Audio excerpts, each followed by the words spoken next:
Good afternoon, everybody.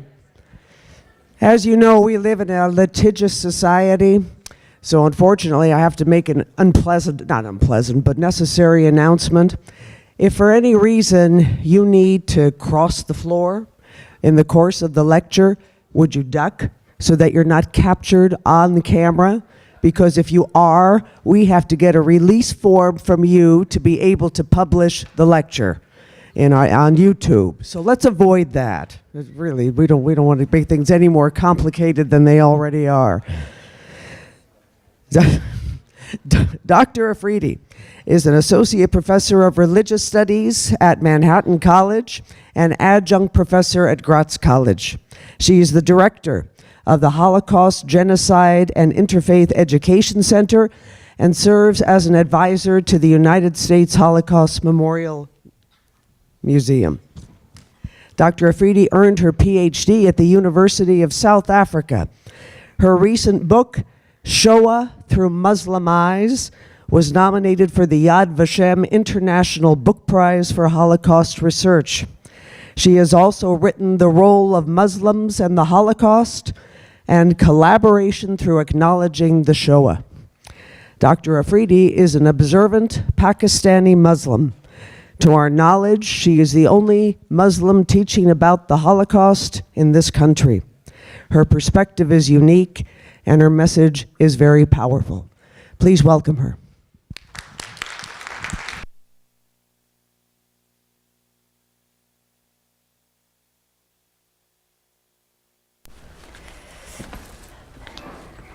Good afternoon, everyone.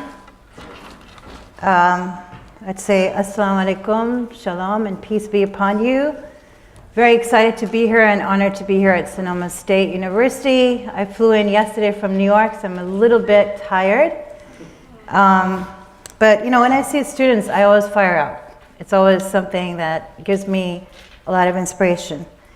I want to really thank Diane Parnes and Viridiani Ruiz for all the work that they've done to bring me here, and Myrna Goodman and the Holocaust and Genocide Alliance who's brought me here today. I think your program is fantastic. I really applaud you for having such a program, and we need to keep doing this kind of work and this kind of education for our students. So what I want to do today is kind of talk with you, share some statistics, define perhaps what we might mean by anti-Semitism and Islamophobia, look at some differences, similarities, and challenges. The one thing I want to start with is to share some statistics with you, because I think data is very important. I think that having empirical knowledge of what's going on in our country and in Europe is very important. I taught yesterday from 12 to 4:15 straight. And my first class was Religion and Holocaust, and I always begin with some kind of data or statistics.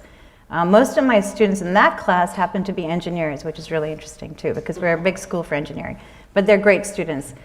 And my second class that I'm teaching is on women in Islam, and my last class is on world religion. So really, I have a religious studies background, but I have a degree also in English Lit, and my PhD was in Islamic literature. So I'm all over kind of the place. And I love being interdisciplinary in my work. So I want to begin with a quote from Jonathan Swift that I think is really important to us. He says, "We have just enough religion to make us hate, but not enough to make us love one another." I'm just going to say that again. Just sit with it for a second, right? We have just enough religion to make us hate, but not enough to make us love one another. And the second quote is by Jonathan Sachs, whose book I taught on religious violence, Not in God's Name, which is actually a really good book to teach to an intro class. And he writes, "No soul was ever saved by hate. No truth was ever proved by violence. No redemption was ever brought by holy war. No religion won the admiration of the world by its capacity to inflict suffering on others. The crimes of religion have one thing in common. They involve making God in our image instead of letting Him remake us in His. I just love those two quotes because I feel like we've sort of forgotten what religion means, the spirituality, how to approach religion, how to approach each other in terms of culture, in terms of race, in terms of who we are. And so, as a Muslim, I teach anti-Semitism and I also teach Islamophobia because I teach both the Holocaust and I teach Islam. So I built the Islamic curriculum there and I've also built the Holocaust curriculum at Manhattan College. I feel very honored and privileged that I can do this in my capacity, but I also walk a very fine line every day of my life, as you can imagine. And that's not a secret. You can imagine that, right? So let me begin with some statistics, and let's sort of walk down and look at different images and periods that might help us think and maybe have a conversation with one another about what it means to be anti-Semitic and what it means to be Islamophobic. But I will complicate things more because a lot of the anti-Semitism that I deal with is in my own community as a Muslim. And I'm sharing with you a lot of anti-Semitism that has gone on in places, especially like France, coming from Muslim communities towards Jews. So recently, we have seen that anti-Semitism and Islamophobia has been on the rise globally. Anti-Semitic incidences in the United States increased nearly 64% from 2017 to 2017. That's a high number. According to, and this is from the ADL League, the largest one-year increase since the organization began tracking the information nearly 4 decades ago. So that's your first statistic, right? Take notes, guys. Come on. Okay. There were 1,986 incidences of anti-Semitism in the United States in 2017 that ADL found, which included vandalism and physical assaults. The incidents occurred in all 50 states. Also in New York. I'm from New York, so don't think that, everything's very diverse in New York. We have our own issues, especially in places like Brooklyn. The spike was the highest during the first 3 months of the year. During 2017, Jewish cemeteries across the country were vandalized. Jewish community centers were evacuated due to bomb threats. A white nationalist march in Charlottesville that turned deadly, filled with protesters shouting, "Jews will not replace us." The ADL counted 163 instances of bomb threats against Jewish institutions, including in Riverdale, where I teach. High population of Jews, and I teach at a Catholic college, and I'm a Muslim, and I took Muslim students, and we went to every single synagogue at that time and spent 10 minutes with them for Shabbat, because they were under threat all the time. A 41% increase from 2016. Islamophobia, too, has been on the rise. 3.7 million Muslims live in the US compared to 5.7 million Jews. Now remember, 3.7 million Muslims is less than 1% of our population. 5.7 million Jews is 1% of our population. All right, just absorb that for a second. Hate crimes against Muslims have been on the rise. The murder of 2 Samaritans for aiding 2 young women who were facing a barrage of anti-Muslim slurs on a Portland train is among the latest examples of brazen acts of anti-Islamic hatred. The slaying of 3 Muslim students in their home in Chapel Hill in 2015. In 2017, a mosque in Victoria, Texas was burnt to the ground by an alleged anti-Muslim bigot. And just last year, members of a small extremist group called the Crusaders plotted a bombing bloodbath at a residential housing complex for Somali Muslim immigrants in Garden City, Kansas. The analysis and research shows that hate crimes increase when found that the rhetoric of politicians in our communities use after terrorist attacks is correlated closely to sharp increases and decreases in hate crimes. 2016 to 17 was the worst for Muslims. Prejudicial stereotypes that broadly paint Muslims in a negative light are quite pervasive. So I have a daughter who's 11, and since she was 9, she was scared that I was going to be deported from the United States, although I'm a citizen for a long time. But in her mind, that was kind of her idea, because I wasn't born here. I was born in Pakistan. So it was a fear that she's sort of lived with now for 3 years in her mind. However, there's more to this that is both institutionalized and steeped in ignorance and discord with who is the outsider or insider in a nation. From 2002 to 2014, the number of respondents who stated that Islam was more likely to encourage violence doubled from 25% to 50%. A June 2016 online poll found that 37% of Americans had a somewhat or very unfavorable view of Islam, topped only by antipathy for atheism at 38%. So what can we do in light of this data and analysis? So let me take you to something that really, really got to me and really bothered me in terms of my work and my identity. And it was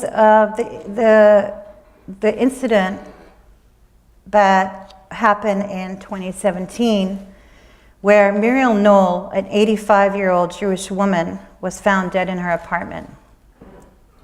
Her body was partly burned, and this is in Paris, from a fire that had been set. The autopsy showed that she had been stabbed several times in the throat. 2 men were quickly arrested.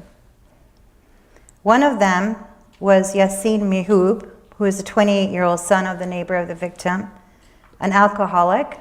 He had a history of psychiatric disorders, spent 6 months in prison, from which he was released in September 2017, for sexually molesting a 12-year-old daughter of Noll's care provider.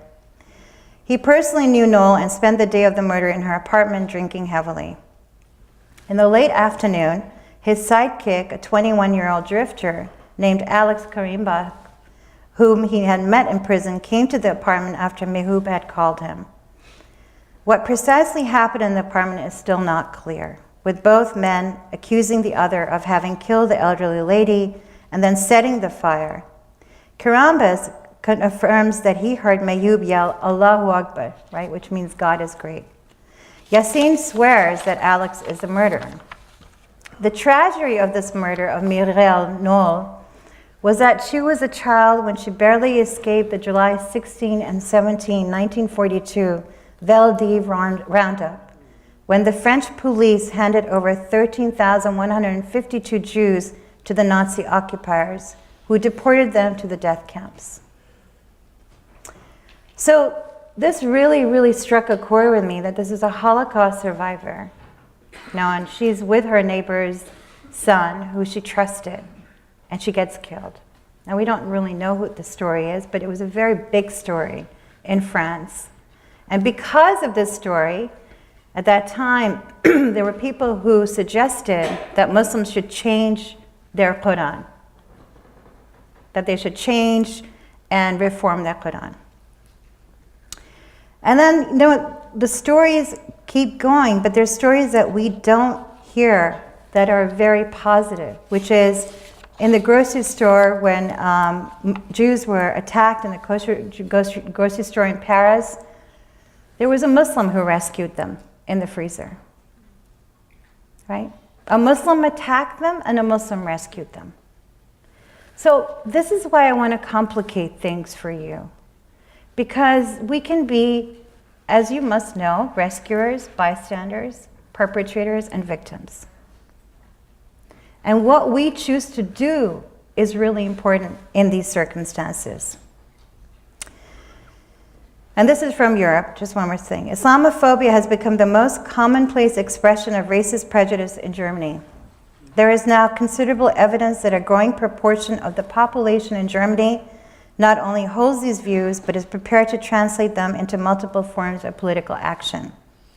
Alexandra Lewicki, a sociologist at the Free University of Berlin, wrote, that she noted that the media outlets appeared far less likely to cover anti-migrant violence and allegations of violence by migrants. What is going on? How can we understand this phenomenon? I spent quite a bit of time in Berlin recently, and the first time was I went back. I've been all over Europe because I was kind of raised in Europe and then came here as a teenager.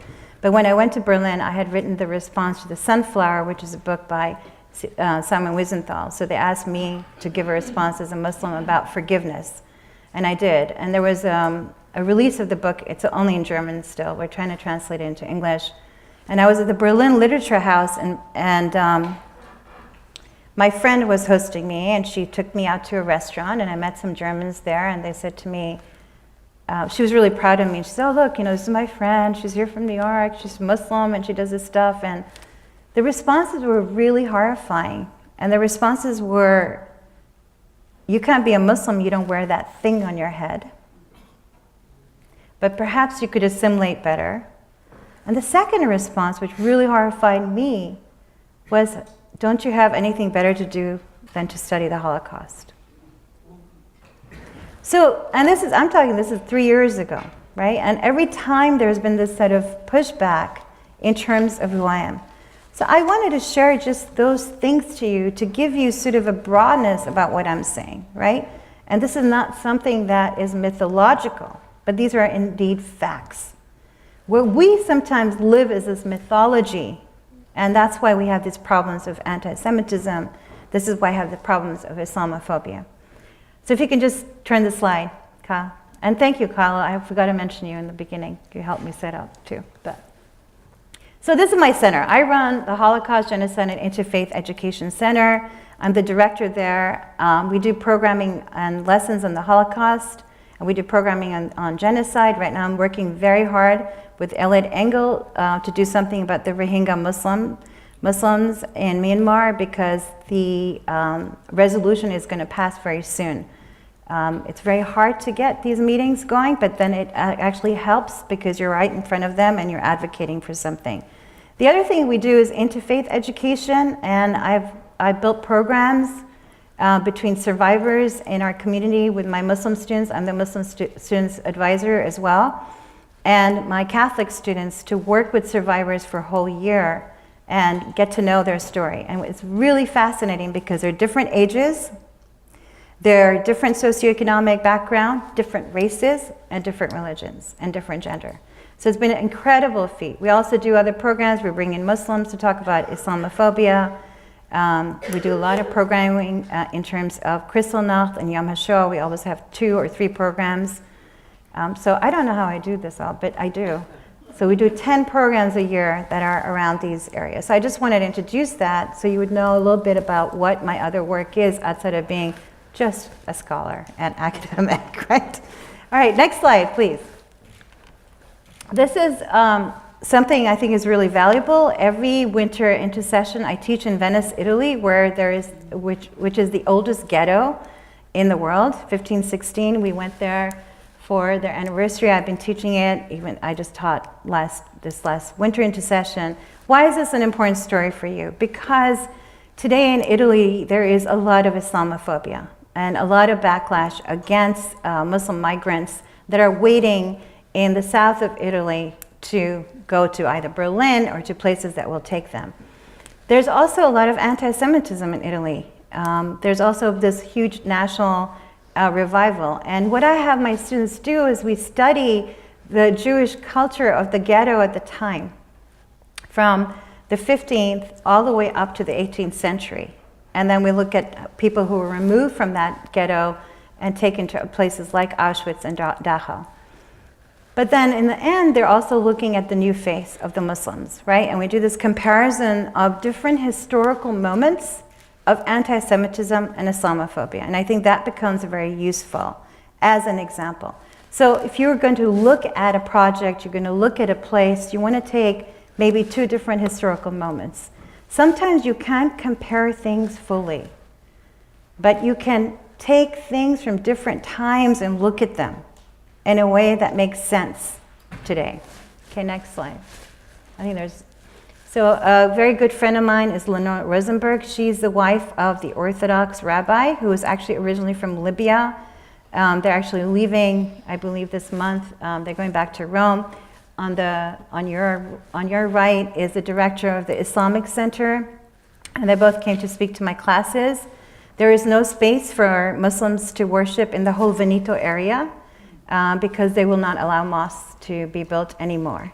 So he came and talked to them and spoke to them about how it was really difficult for him because he believes that when you don't have a community center, when you don't have a free space, that's where terrorism breeds. And he was very clear about it, and I really was amazed by what he had to say. So he said, if there's a bunch of people, praying in a garage or in a parking lot, you don't know how they're being led. Who's their mentor? What kind of Quran are they reading? Are they on the internet? Are they watching ISIS videos? So this is a real concern for Muslims, that they must have a community center or a place where they can have worship, and also a mentor that can teach them what Islam is truly saying. This is a beautiful ghetto. I have to show you pictures of this. And Venice is just lovely that I get to go there every year for about 3 weeks. So I don't get a break, but I don't complain because I'm in a different place and it's beautiful. Okay, next. So Islamophobia. What is the word Islamophobia? It's a neologism, right? It's formed from Islam and phobia, a suffix used in English to form nouns with the sense fear of, aversion to, the compound form Islamo, such as Islamo-Christian, from the 19th century. According to the Oxford English Dictionary, the word means intense dislike and fear of Islam, especially as a political force, hostility or prejudice towards Muslims, and is attested in English as early as 1923. And in 1987, it became official in terms of using this word both in Canada and the United States. So there's been different forms of what we call Islamophobia today, and I'll show you some of those forms. But imagine being a Muslim and knowing that people have a fear or dislike or aversion to you because you're Muslim. So it's a psychological reaction, right? Islamophobia. It's not like, oh, okay, I'm going to very quietly, not think about it. So it becomes an emotional and psychological reaction to Muslims. I talk very frankly with my students and say, when you're getting on a plane and you see someone in a hijab or you see someone who looks to you, a Muslim, how do you feel? And they say, we feel fear. Right? And rightly so, they say it. There's nothing wrong with saying it out loud, but it's also to deal with one's fear that I'm teaching them to do, right? So it's always this fear, oh, I can't get on this plane. I had a Muslim student who said, I don't want to get on a plane with them. Right? So there's this internal sort of fear that goes on. Where is that fear coming from? What are we fearful of? Right? I hate to think you guys are scared of me. But that's actually the fact here. Okay, next slide, please. Anti-Semitism, way more complicated. Has historical roots in starting with the beginning of Christianity, right, all the way to today and the rise of anti-Semitism. Prejudice against or hatred of Jews, there's a lot more definitions that the International Holocaust Remembrance Alliance have given, but I just gave you a basic one so you can sort of formulate that in your mind a little bit. The Holocaust is state-sponsored persecution, murder of European Jews by Nazi Germany and its collaborators between 1933 and 1945 is history's most extreme example of anti-Semitism. The term anti-Semitism, I don't know why that came out right, okay, denoting the hatred of Jews and also hatred of various liberal, cosmopolitan, international political trends of the 18th and 19th centuries often associated with Jews. The trends under attack included equal civil rights, constitutional democracy, free trade, socialism, finance, capitalism, and pacifism. And according to the International Holocaust Remembrance Alliance definition, to even say that Israel should not exist in any form is also a form of anti-Semitism. You can critique Israeli policies, but you cannot critique the state of Israel for its existence. Right? Okay, next. old Islamophobia, can we compare it to anti-Semitism? Question mark. Go ahead, next one. Kyle. So Islam was seen as a cult for a very, very long time. It was seen as this new religion, and it was called Mohammedism. And one of the really, actually kind of a good book by H.A.R. Gibb, who was a Scottish scholar, he wrote about Mohammedism. And people called it Mohammedism for a long time because they thought it was like Christianity, right? Christ and Christianity. So it was seen as if Muslims were worshiping Muhammad and seeing Muhammad as a god rather than Muhammad as a prophet or a leader of Islam. So for a long time, there was lots of literature written by Germans, by the Scots, and even Jewish scholars who wrote about this cult, but also this sort of negative idea of this new religion that was forming and growing all over the world. So again, we start with this misperception of who Muslims are. The best thing that Jewish scholars did was work with Arab scholars in the medieval times, where they resurrected a lot of these wonderful texts written both by Jews and Muslims, especially during the medieval ages, because Christians did not want to allow philosophy and rational and reasonable thought to enter because of the church's stand. So what's interesting is the first kind of entrance of Islam or Muslims in a scholarly or in a written way is Mohammedism. You don't even see Islam or Muslims, right? Next. You all know Aladdin, the flying carpet, genies, the exotic. I mean, this is part of our Hollywood kind of eroticism and also exoticism with the Muslim world. How do we see Muslims as other, as Orientals? The dark, the deviant, flying on a carpet, and also Genie. I Love Genie was a big show, I guess, in the United States. And there was always this magical sort of idea attached to Arabs and the Orient, right? It was never seen sort of this rational, reasonable, passive kind of culture, but always this kind of out there, mystical notion and idea. Next. Antisemitism, I'm just going back and forth with both. In 1873, this is a caricature from Vienna. You see this also rise up in the 1930s all the way to the 1940s, and you see it back today. So here is a Jewish man. He's going to go into a white Christian's woman's window, and one must be careful because they're lurking behind and they may rape this woman. And these are constant themes that went on, not just with Christian children, but also Christian women, right? And this is when you had also the follow-up in Nuremberg laws that did not allow any kind of sexual relationships between Jews and Gentiles at that point.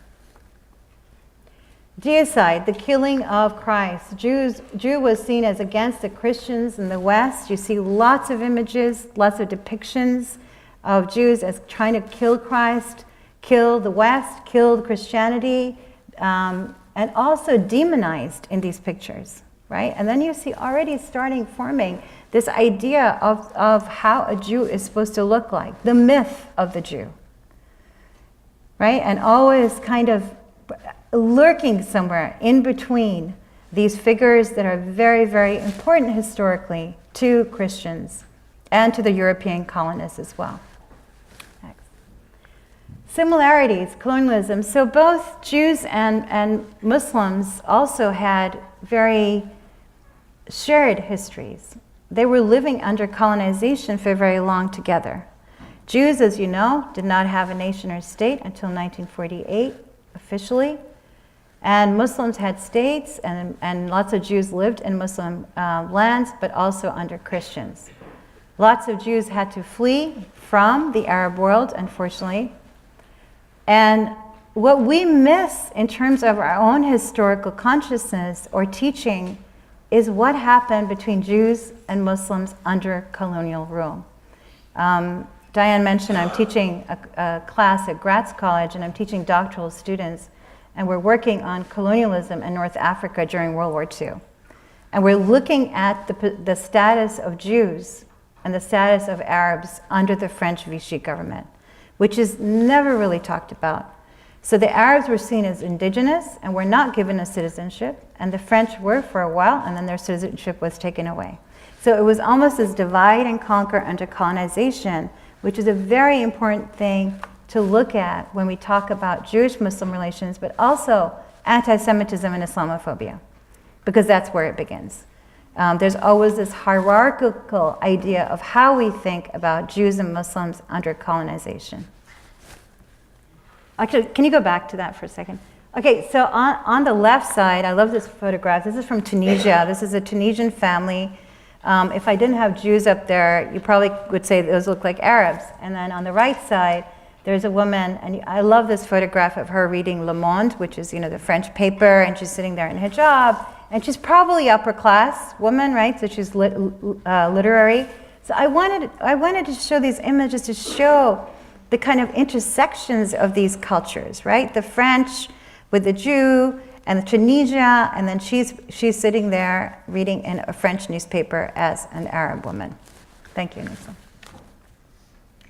So Orientalism, which was a term that Edward Said created and in his dissertation in 1978, which became really the forefront of what Middle Eastern studies has become today, is how people study the Middle East. And Orientalism refers to the Orient or the East in contrast to the Occident of the West, and often is seen by the West, often as a form of radical realism. So there's something really different about the East.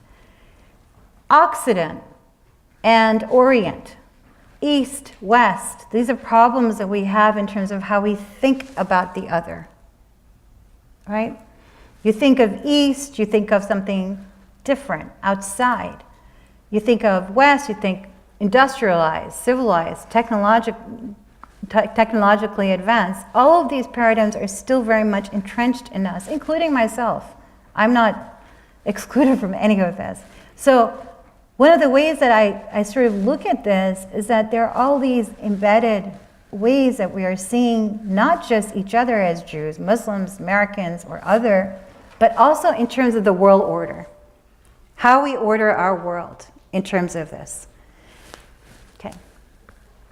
Dark, deviant, and mysterious.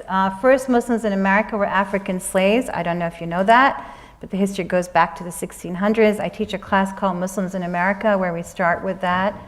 And we look at what happened to them, and they were basically converted to Christianity by other African slaves, so they could belong in the mix of it.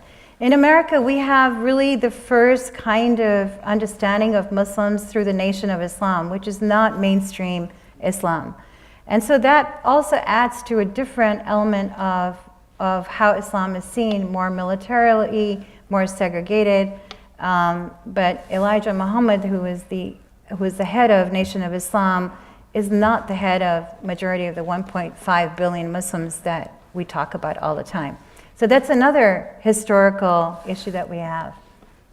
Dark and deviant and mysterious, right? They've always seen, these are photographs that were brought back in the 19th century by famous French painters. This was their social media, you guys, right? These pictures were coming back. This is what the East and the Arabs look like. This is what the Africans look like. And this is sort of the depiction and the narrative that got created for so many hundreds of years under colonization.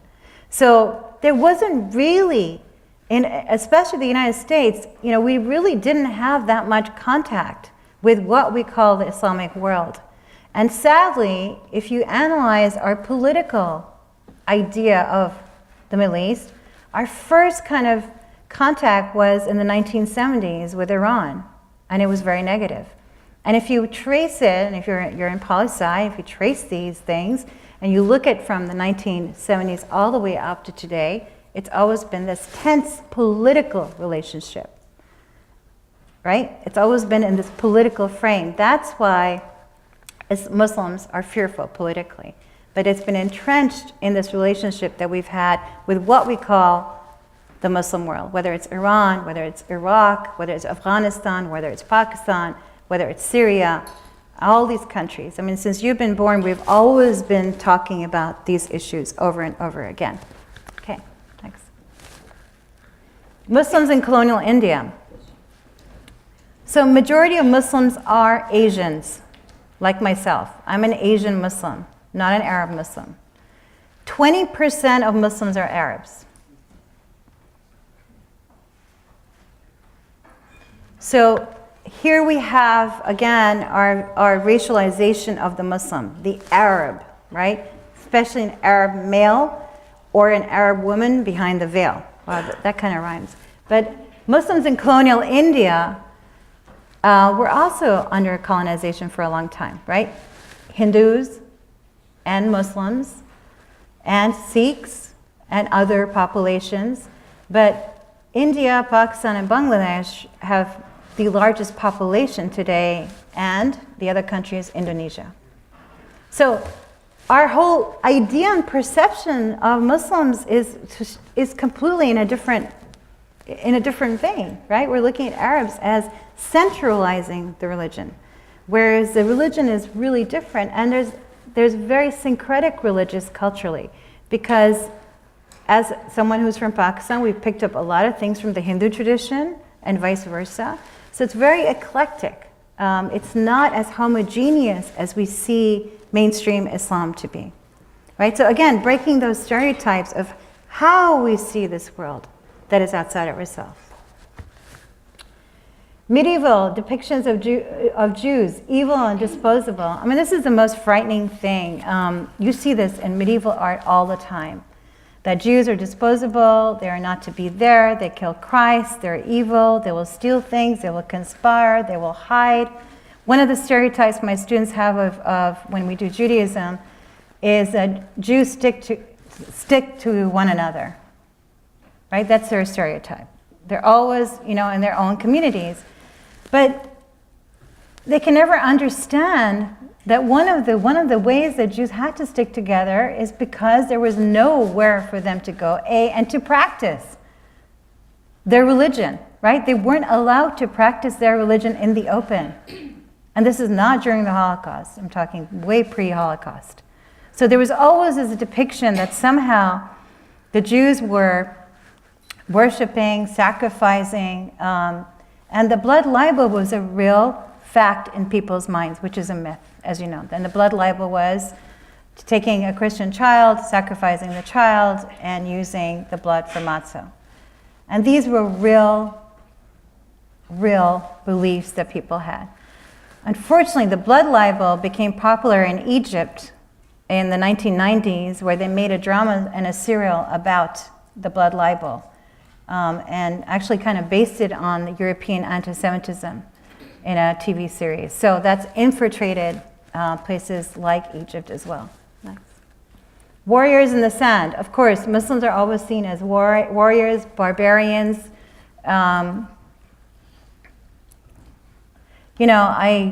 For my book, I interviewed Holocaust survivors, and I was really honored to get an interview from Robert Clary. Robert Clary was an actor. He was on Hogan's Heroes.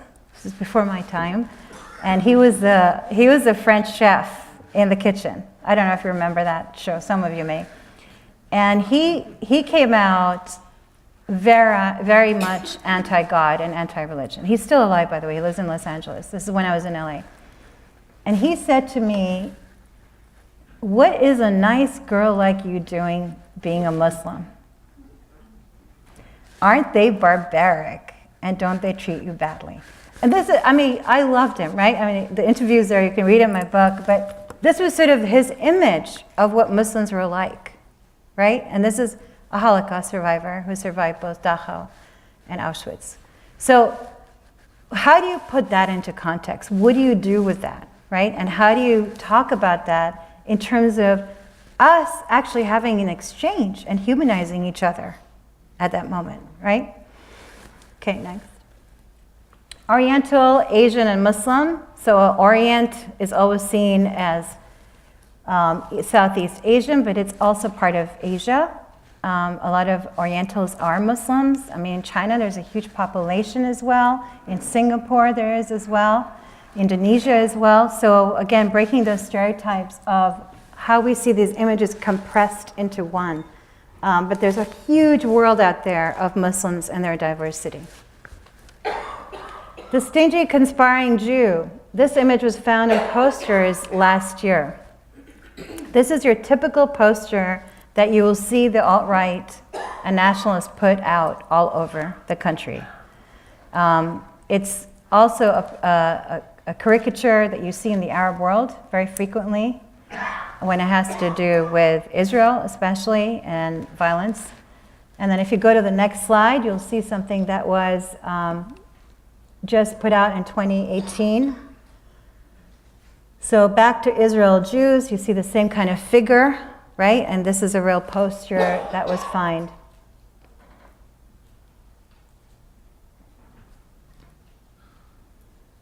So, I mean, just think of being a Jew and seeing these posters, or think of having your kid in preschool and getting calls of bomb threats. And this has been going on now for over 2 years. So we have to be vigilant about these things, because these are very old tropes, right?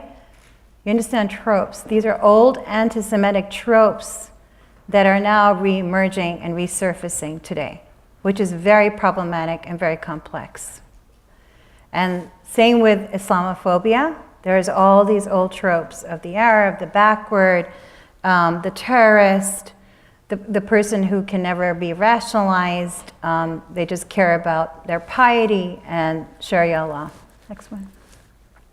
The oppressed Muslim woman, Islam oppresses women. This is a very quintessential problem with how people see us, Muslim women, that we are completely oppressed, that we need to be rescued. This was a very big issue right after 9/11, when we went into Afghanistan, and the Taliban women were shown as the women that are oppressed, and we have to go help them. And that kind of helped us go to war in a lot of ways. So there is a tendency for us to see women who are not visible, like we like to be visible, as being oppressed. It's a very complicated idea, the hijab today, even in the United States. I teach a lot about it in my Islam classes, and we look at it as an identity, modesty, religious, cultural, and also actually a reaction to Islamophobia. So there's all kinds of reasons why women will wear the hijab. Women who don't wear it for their own reasons, like myself. But we don't fight about it amongst ourselves. There's a respect that we have for each other. The problem is the men will fight about it, right? This is the problem, like, for example, in Iran, where women are having a very small but good underground revolution against the mandatory of wearing the veil. So, and in Saudi Arabia, I don't know what's going to happen, but there's all these different pockets. So in Pakistan, you don't have to wear the veil. If you go to the north, you may want to cover yourself in a different way, but you're never fully covered. Different modes. Same with Turkey, same with Morocco. So it depends on where you are and where you go. But Saudi Arabia and Iran are the two countries that actually ask women, Muslims and non-Muslims, both to wear it. So that's a different story. When it is not a piece of cloth that oppresses women, but discrimination, exploitation, inequality, domestic violence, and religiously justified misogyny, issues that many people face, not just Muslim women alone. So this is just a cartoon saying help. We also in this country have a lot of problems. We had a Me Too movement. We have to see things in a different light culturally. But there are many, many women that are accused of being Muslim. Which is insane, right?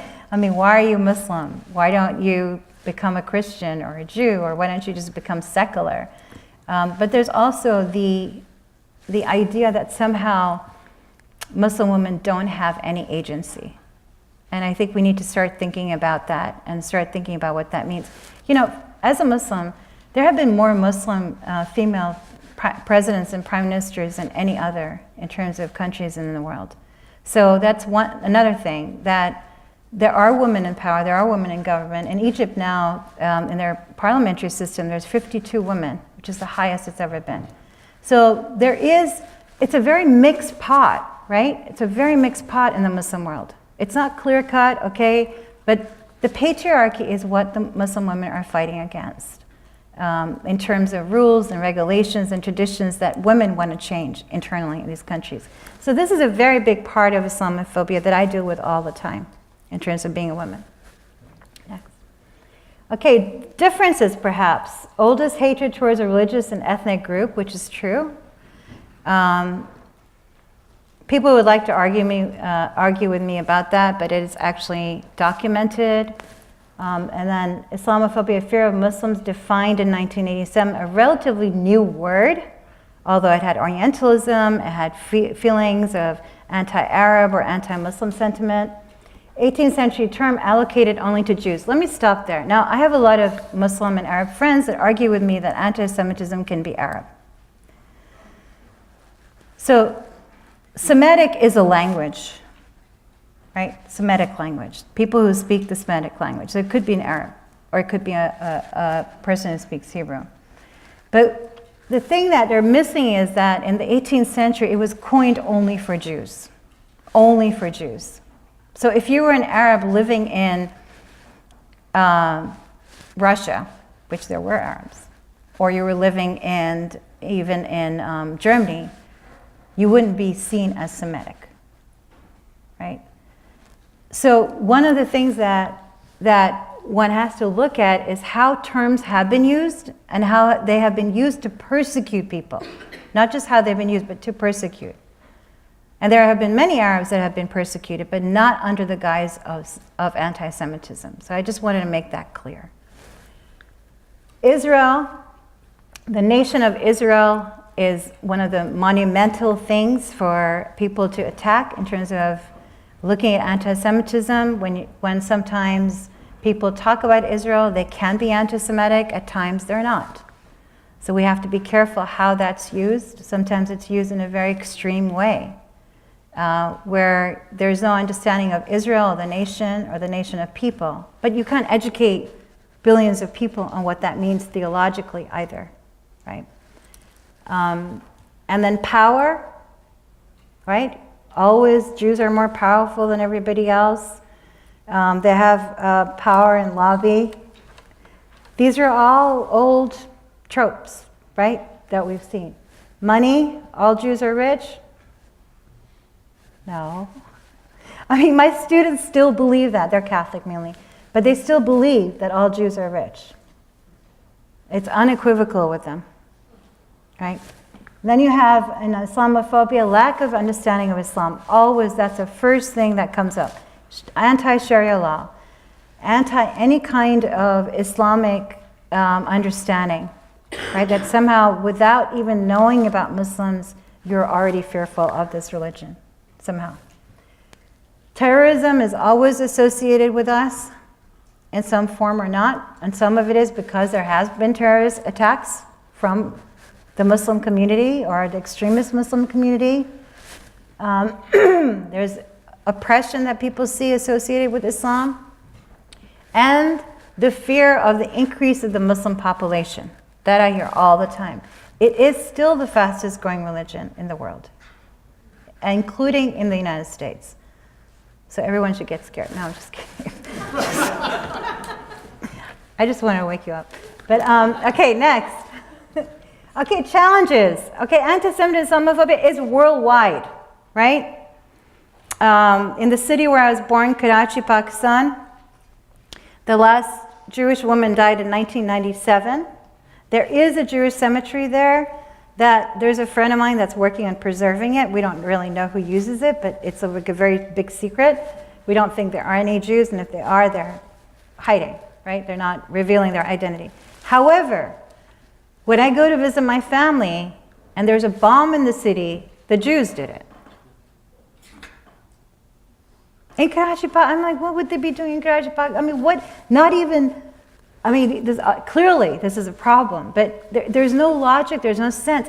It's an irrational worldwide fear. I mean, it's incredible, and I'm a witness to that. And I don't mind talking about it because it's a big, big, deep problem. Islamophobia, right? The first thing when there's an attack somewhere in the United States, what does everyone fear? A Muslim, not a white male, right? These are, again, this is the, we fall into this trap every time. Then we have in Europe, there's a backlash against Jews. In France, families have left to go to Israel because they were scared of their safety. And some Muslims are trying to make their way back to wherever they can because they're scared of their welfare and their safety. So we have these problems worldwide, especially in Europe world, and then also in the United States. Antisemitism was invented in the late 19th century to police the ethnically pure nation state. Islamophobia, by contrast, is a formation of the present marshaled to safeguard a supranational Europe. Those are the challenges. Traditional anti-Semitism has run its historical course with the supersession of the nation state, and Islamophobia threatens to becoming the defining condition of the near Europe. Europe is really scared in numbers, right? I mean, think about it. There's 6 million Muslims in France. It's double the amount that we have in the United States, right? So you see if you look at it geographically, so there's this fear of Muslims kind of coming in and invading and taking over. And of course, you have problems in France because when Muslims were asked to come in as workers in the 1950s and 60s, they were only asked to be there temporarily, and they kept renewing their visas, and they eventually stayed and had children and have generations, but were never assimilated. So they have ghettos like banlieues in places like France where you had the fires and people who were resisting this way of life.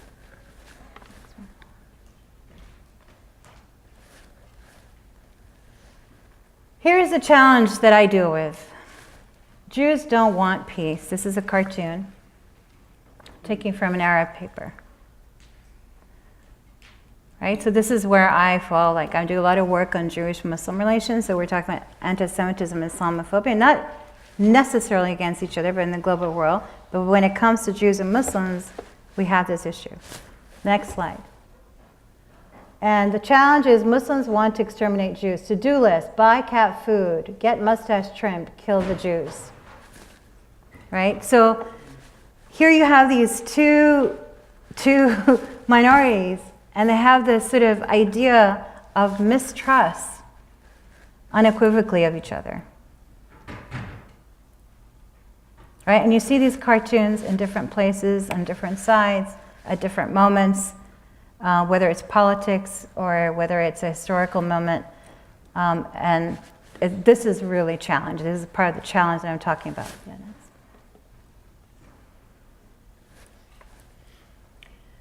so all anti-Semitism fuels in the extremist Muslim memory.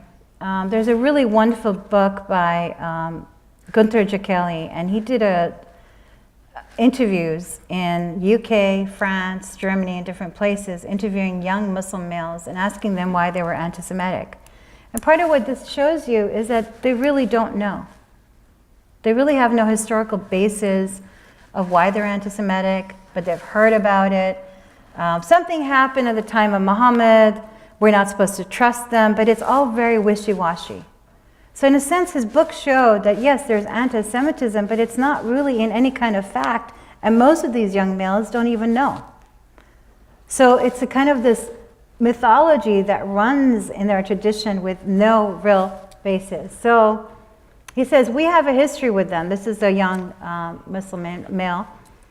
I don't know how much about this kind of thing, but a long time ago, I think that they were the ones who betrayed the Prophet. After that, the Muslims, there's a story like that. Yeah, that's one thing. It's something that makes it worth going to war with them. Right? And that you'll see lots of these if you look at this book. Interviewers like, even now? No, not war, but we don't talk to them. It's not a war between Arabs and Jews. I don't know. It's about religion. They did something that wasn't good. and it's unpardonable. It's weird. You can't. Everyone is obsessed about it. They have to change it. It's the Jews who did something bad. It's too late. It was at the beginning and given the way they are. Right? So there's this kind of animosity that's left over that is given on to this tradition. But a lot of them are extremely kind of flighty with why they would even be anti-Semitic. I mean, even Israel doesn't even get mentioned in a lot of these interviews. So it's a really interesting phenomenon, and I just wanted to share that with you. And then old Islamophobia becomes modern, but how? So Edward Said suggested that hostility to Islam in the modern Christian West has historically gone hand in hand with and has stemmed from the same source and has been nourished at the same stream as anti-Semitism. He proposed that a critique of Western attitudes towards Islam should contribute to an enlargement of our understanding of the cultural mechanisms of anti-Semitism. Similarly, I believe research on anti-Semitism may broaden our understanding of Islamophobia. There are many parallels between anti-Semitism and Islamophobia that fall into two categories, race and religion. This is from his cultural critique, and I thought it was really useful to look at these things and trace them in terms of the different ways.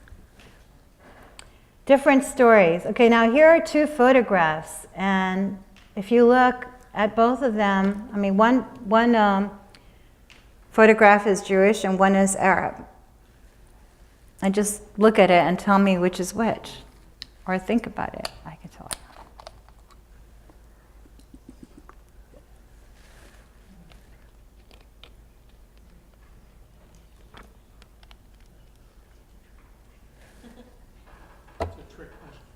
It's a trick. Okay, this is on purpose, right? So it's a trick question. So one on the right is Jewish, and on the left is Muslim. But also we forget the history of Arab Jews.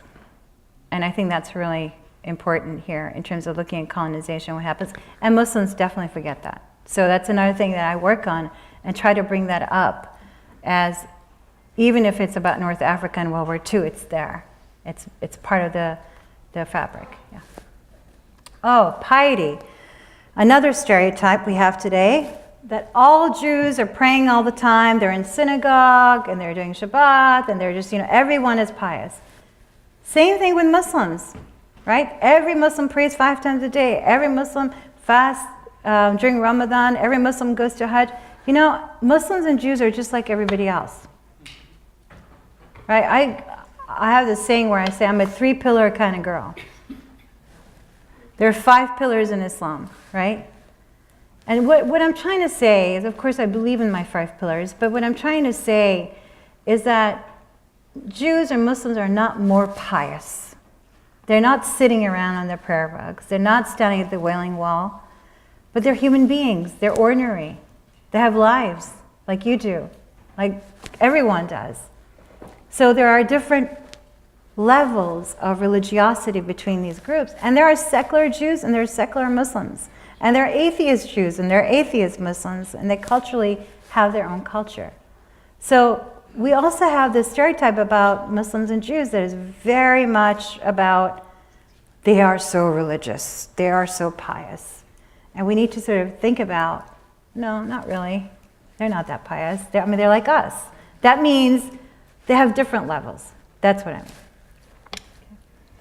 European, there's a lot of issues with what happens with freedom of speech. This is a picture taken of the Jews who were supported, Je suis Charlie, which is a magazine that produced blasphemous pictures of Prophet Muhammad, really offended Muslims. Of course, it doesn't give Muslims the right to go and kill people.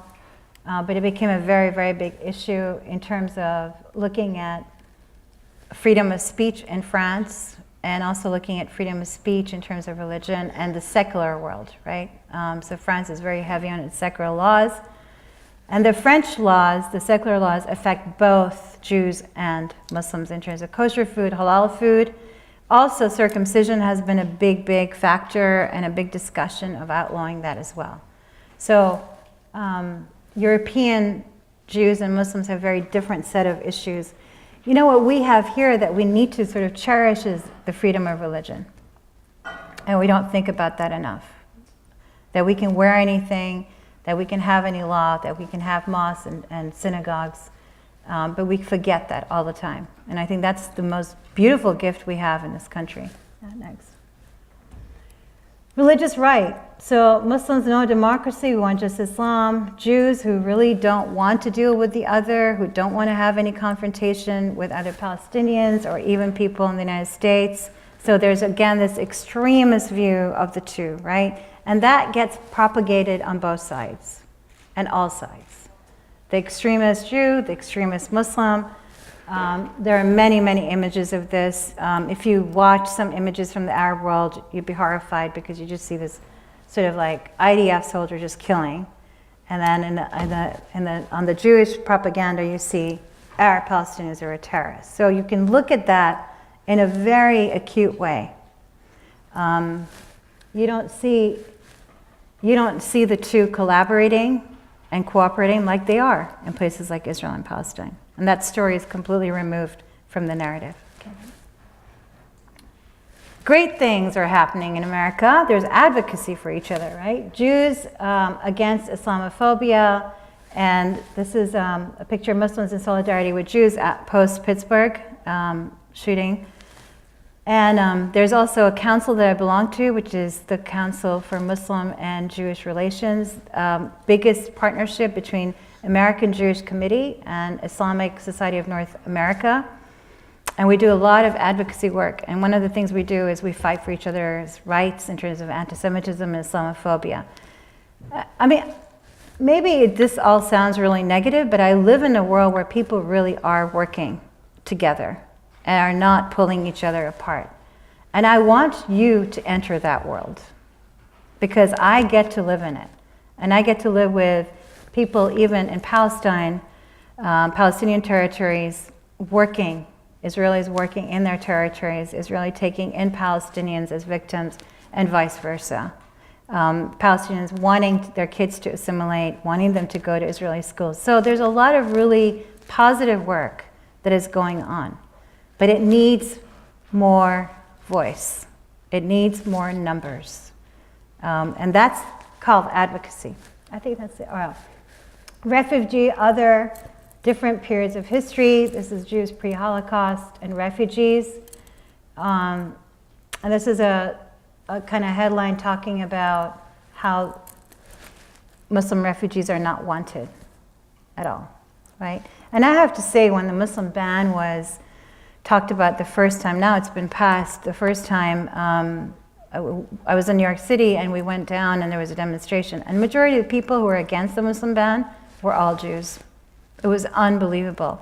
And some Muslim speakers were there and they thanked Jewish Americans for coming out because it was a moment of being together in a way, a very powerful moment that we had in New York City. I know it happened in other places too, but I was only there in New York.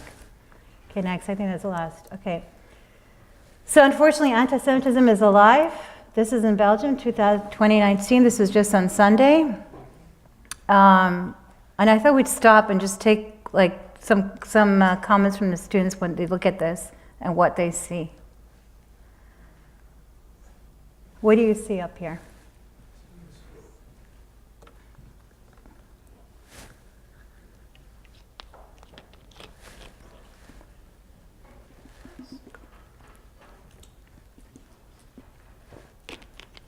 What are these images?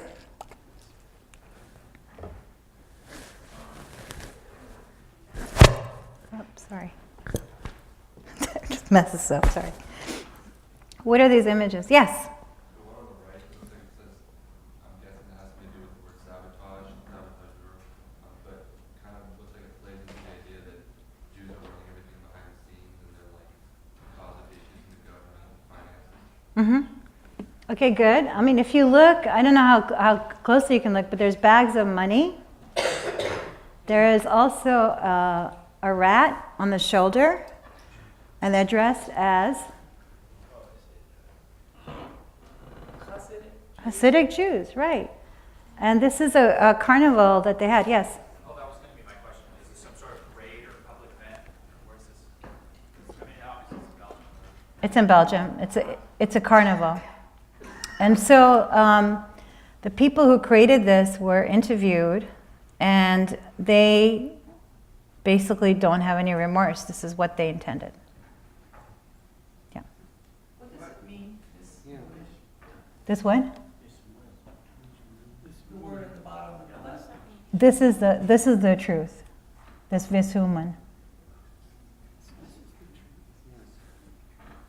Yes. Why is there a red fish? I have no idea. That's just, I think it's part of the carnival. No idea why the fish is there. It looks like one of those, what do you call them? The goldfish. So, I mean, here we are. You know, we're in 2019, and this just came out, last Sunday? And I showed it to my students yesterday, and they couldn't believe it. They really were in disbelief. But these are the problems that we have to confront together and be challenged by. There were a lot of people who were very upset, and they wanted to rally against them. Yeah. Has anything happened in Belgium recently that provoked, like, starting the carnival that was anti-Semitic? No, I think it's just a deep-rooted issue. Look, It wasn't like something that happened that tipped. not according to the carnival makers. Yes. Just a question, on the background of this parade, it looks like it's a fall or a winter parade in Belgium. What was the theme of the parade? I mean, to have this kind of anti-Semitic floats included in a parade, what type of a parade was it? Well, I mean, it was named after the Sabbath, right? And apparently, these guys who were creating this parade, they have this every year for spring, around Mardi Gras time, and they weren't going to have money the next year to do this again. And obviously, they're going back to your question, thought that the Jews were taking their money and they couldn't have this carnival again. That's all they said. But they said they had no hesitancy, and the mayor of this town, which is called Valatsna, did not comment. And the person who created the carnival, or the I don't know what you call it, the structure, right? He said that my mayor is with me, so there's nothing you can do. So, but this is one of those blatant kind of extreme examples that you see. I also want to say that anti-Semitism is not something that's new, right? I mean, that's why I went through this whole thing, right? It's deep-rooted, it's seated. Yes? Like, one of the things that I'm thinking of looking at it is, like, just kind of the class that I came from. I think a lot of the time, like, especially with something that's old, like anti-Semitism, like, if people aren't, like, challenged ever with, like, the same stuff over and over again, a lot of the time, like, they don't do anything about it. Like, they just think it's not a big deal. They won't have any deep thought around it. They'll just, like you said, like, oh, my mayor didn't do anything about it. They let the float happen. Someone made those characters, right? Like, someone's driving that cart. Like, those people aren't jumping onto it to stop it. Like, no one's jumping in front of it. Someone's taking the photo. You know what I mean? Like, people don't get angry. Upset. Yeah. Yeah. All right, I have one last slide. This was in Tennessee in 2010, and Muslims have been in Tennessee for a long, long time, and then in 2010 they wanted to build a mosque, and it was a huge issue. So this is about 9 years ago. So ADL felt really compelled and went and helped them with this project, and they helped them have a mosque there. So, I mean, you know, it's a bad story, but it's also a story where you could see some cooperation between Jews and Muslims and organizations to help each other out. But this is the kind of thing you'll see, you know, not welcome, or you'll see pigs in the side of mosques, because also Muslims don't eat pork, just like Jews. In Venice, they built a Coptic church there's only 250 Coptic Christians in Venice, but they give them a huge church. And the locals couldn't tell the difference between a Coptic church and a mosque, and they put pigs on it. Right? I mean, it's just misinformation, but the thing is, that this is how upset they were. And then the Christians were like, wait, this is a Coptic church. And they're like, oh, sorry, we didn't know that. So, I mean, so these things are just, you know, very sad. You know, in Texas, they try to rear pigs where there was going to be an Islamic center. And I mean, it's not like Muslims hate pigs. They don't even eat them, right? We don't even kill pigs. So, I mean, it's not like this, but it's also this offense, right? This affront to people. And, you know, the swastika sign is just so prevalent today. So it's really worrisome about, we need to probably re-educate ourselves, or we haven't done it yet. And I think that's where I'm going to leave it for today. Thank you.